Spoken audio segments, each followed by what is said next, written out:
Salve, salve moçada! Aqui quem vos fala é o professor Doutor Eduardo Jara, no terceiro episódio da terceira temporada do podcast mais querido do universo matemático, o Matematizum. E nessa terceira temporada estamos falando sobre empreendedorismo fractal. E no terceiro episódio da terceira temporada é 33, diga 33, saúde, doutor! Então vamos lá, claro, rapidinho, aquela vinhetinha charmosa, bonita e legal, vamos!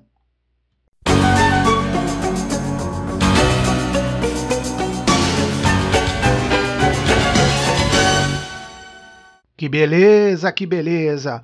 O terceiro episódio, moçada, fala o seguinte: o fractal que pôs ordem, a teoria do caos. Teoria do caos e fractal, as coisas têm relação?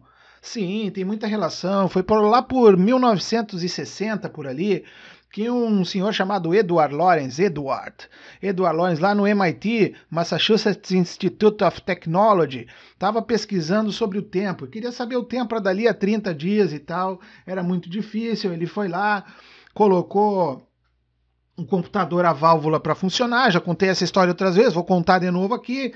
Mas aí o computador parou, chamou o bolsista, pediu, anota aí, amanhã a gente continua. Pararam de trabalhar aquele dia, já estava tarde. Voltaram no dia seguinte a anotar o número, só que, claro, arredondaram o número ali para não precisar digitar o número com toda a precisão. E aí botou para rodar. No final, cara, resumindo a história, o que apareceu lá é que ia chover, fazer sol, nevar, ventar, ciclone bomba, sol de rachar coco, tudo no mesmo dia, cara. Isso era impossível acontecer, então ele achou que não fazia sentido. Olhou o gráfico lá, o gráfico estava todo riscado lá no formato que parecia uma borboleta, cara. O gráfico parecia uma borboleta. Se você olhar a capinha aqui desse nosso podcast, tem esse gráfico que ficou conhecido como atrator de Lorenz, que parecia uma borboleta. E também uma história curiosa que o Lorenz contou foi que o bater de asas de uma borboleta no Brasil causaria um tornado no Texas. Porque essa borboletinha ia bater asa, e quando ela batesse asa ia conveccionar uma gotícula de água entre as asinhas dela, que ia se juntar com outra, ia formar uma gota maior, que ia subir, evaporar, formar uma nuvem, essa nuvem ia crescer, juntar com outra, ia formar uma grande nuvem, ia formar uma zona de alta pressão, que ia empurrar tudo lá pro outro lado, lá ia... Moral da história, cara, um tornadão lá no Texas, porque a borboletinha bateu a asa aqui no hemisfério sul. E isso aí está estritamente ligado à teoria do caos, que diz que as pequenas alterações no início de um sistema podem modificar todo o sistema. Onde é que entrou a história aí que ele estava contando, né? De medir o tempo, que deu um bater de asas. Tudo isso aconteceu porque na hora que ele arredondou o número, ele colocou o número lá com um pequeno erro. Imagina que o número tinha 8 casas decimais, ele deixou só 7 casas decimais. E aquele pequeno erro na 8ª casa decimal tornou o sistema complexo depois de algumas interações que o computador previa, porque as equações que ele colocou lá eram equações diferenciais, envolvia equações diferenciais, 3 equações, um sistema de equações diferenciais, e que resultou nisso tudo. E ele logo percebeu ali, né, que estava acontecendo alguma coisa que ele não conseguia prever. Embora ele tivesse, né, o controle das equações que ele colocou, ele já não conseguia mais prever o resultado. E isso aí, então, a partir disso, se criou nessas estruturas modelos matemáticos para sistemas dinâmicos, para sistemas caóticos, como, por exemplo, o fluxo das águas num turbilhão. Ali você vai gerar um sistema dinâmico. Um outro pesquisador cientista, Mandelbrot, ele estava lá na IBM.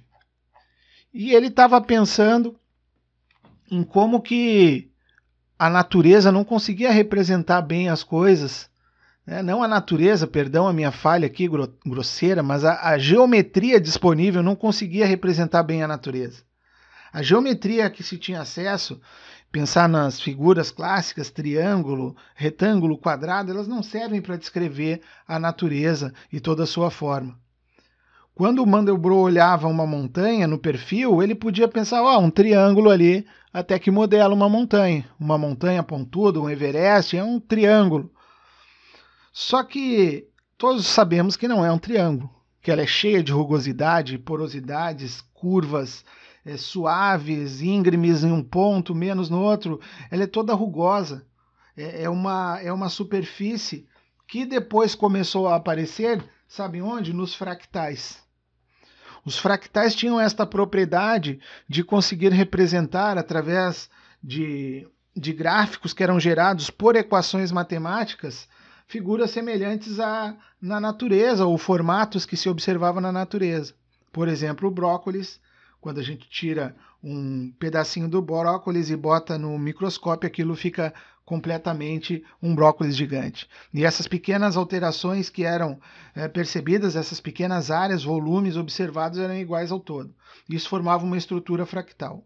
O que aconteceu foi que o próprio Lorentz começou a perceber que as estruturas fractais eram resultado das equações que ele estava prevendo lá na teoria do caos. E o Mandelbrot depois chegou a afirmar, porque eles não trabalhavam juntos, eram pesquisas diferentes, separadas, os fractais de um lado, a teoria do caos do outro. Mas essa junção do experimento que o Lorentz fez, né, com a matemática dos fractais que o Mandelbrot vinha desenvolvendo, as coisas se juntaram muito, né? Foram como peças que se encontraram, olha só que curioso, ao acaso. Será que foi ao acaso? E o Mandelbrot chegou a dizer que ele e o Lorentz buscavam a mesma verdade, interpretar as coisas a partir desses movimentos aleatórios, né, que estavam escondidos numa montanha. O Mandelbrot falava bastante dessas questões da geometria, né, de paisagens, das folhas de árvore, já o Lorentz ficou conhecido pela borboleta.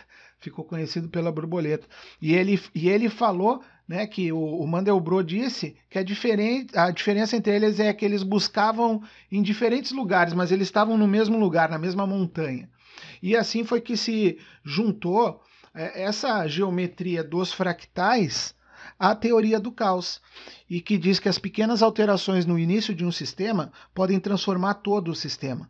Quando você está olhando uma figura fractal e você vai dar um zoom naquela figura fractal, aquele zoom vai remeter à figura como um todo, né? É o espaço, é a representação do infinito na menor parte possível, que é um infinitesimal de área. O que na matemática lá do cálculo, da geometria, se fala em diferencial. A menor unidade de medida de comprimento, por exemplo, um diferencial de x, que a notação é dx, isso vai representar um diferencial. Imagina, então, uma pequena área infinitesimal, a menor área que você conseguir conceber no seu cérebro, na sua abstração, e aqui no podcast isso é legal, que a gente pode explorar esta imaginação. Então, na menor unidade de área de uma figura fractal, se você der zoom nela ali, ela vai representar o todo. E o todo está na pequena parte, e a parte faz o todo. A teoria do caos, a partir de equações que são completamente resultados aleatórios, porque elas são muito bem definidas, elas são recursivas, eu consigo, a partir das equações que eu conheço, gerar movimentos aleatórios. Mas esses movimentos gerados a partir de equações, que às vezes a gente encontra em computadores, por exemplo, gerar número aleatório no Excel, são ditos por estudiosos da física e da metrologia como números pseudo-aleatórios. Eles não são completamente aleatórios porque foram gerados a partir de equações matemáticas que eu não consigo prever o resultado futuro, só a partir de várias iterações, mas eles seriam pseudo-aleatórios. E onde seriam encontrados, então, os movimentos que de fato são verdadeiramente aleatórios? Dizem que o ruído do rádio, na sua estática, o ruído produz um som que, se modelado, traria um modelo aleatório. O fluxo de pessoas em um determinado ambiente qualquer, se observado de cima, imagina todo mundo caminhando lá no calçadão para um lado para o outro, aquilo ali representa um movimento aleatório. As batidas do teu coração, embora tenham uma certa frequência, vão ter variações com frequências espaçadas aleatoriamente. E, por tudo, que você possa estar escutando hoje este podcast e ter uma grata surpresa no seu dia, algumas horas depois, porque isso lhe trouxe um sorriso ao rosto.